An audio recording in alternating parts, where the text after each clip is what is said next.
paradise.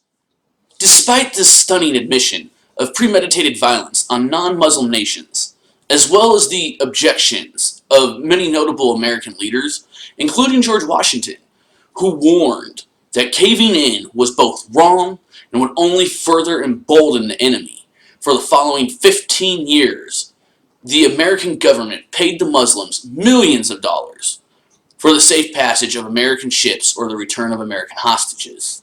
The payments in ransom and tribute amounted to over 20% of the United States government's annual revenues in 1800. Jefferson was disgusted.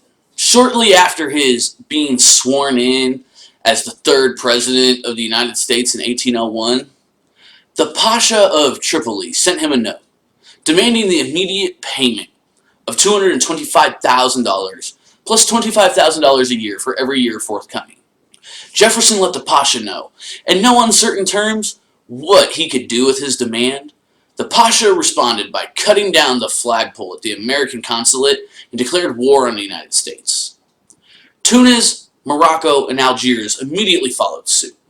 Jefferson, until now, had been against America raising a naval force for anything beyond coastal defense, but having watched his nation be cowed by Islamic thuggery for long enough, decided that it was finally time to meet force with force.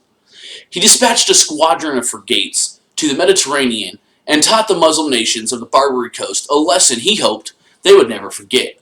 Congress authorized Jefferson to empower U.S. ships to seize all vessels and goods of the Pasha of Tripoli, and all forces were allowed any acts of precaution or hostility as the state of war would justify itself. When Algiers and Tunis were both accustomed to American cowardice, saw the newly independent United States had both the will and the right to strike back, they quickly abandoned their allegiance to Tripoli. The war with Tripoli lasted for 4 more years and raged up again in 1815. The bravery of the U.S. Marine Corps in these wars led to the line to the shores of Tripoli in the Marine Hem, and they would forever be known as Leathernecks, due to the leather collars of their uniforms, designed to prevent their heads from being cut off by the Muslim scimitars when boarding enemy ships. Islam and what its Barbary followers justified doing in the name of their prophet and their God disturbed Jefferson quite deeply.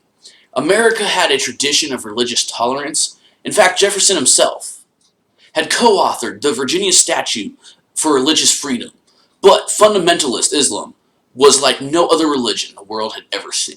A religion based on supremacy, whose holy book not only condoned, but mandated violence against unbelievers, was unacceptable to him. His greatest fear was that someday this brand of Islam would return and pose an even greater threat to the United States, as we are seeing in today's country with the likes of Ilhan Omar and Rashida Tlaib, and the comments they are allowed to make with their anti-Semitism, and the 9/11, they're being persecuted because some people did something. Ilhan Omar has gone as far as to say that they are being treated as second-class citizens, that it is time to raise hell and make people uncomfortable. This was Thomas Jefferson's greatest fear, what we're seeing in America right now.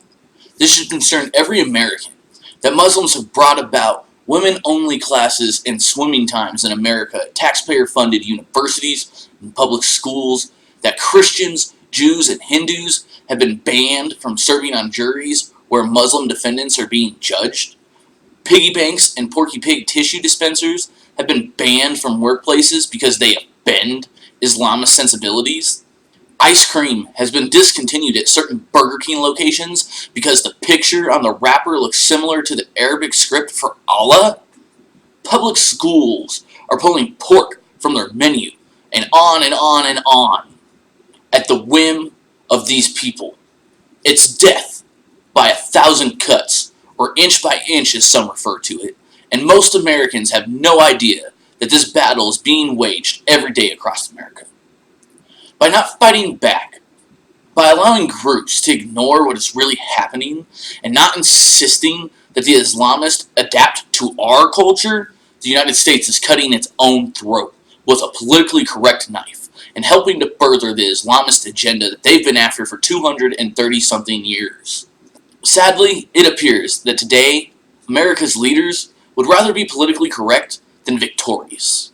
If you do not remember the past, then you are doomed to repeat it. Thank you, everybody, for your time. Again, another shout out to our U.S. servicemen. Thank you, everybody. If you believe in my views, please check me out at patreon.com. Just check out the link at the bottom of the screen. Thank you, everybody. Have a great night. I hope you enjoyed your 4th of July.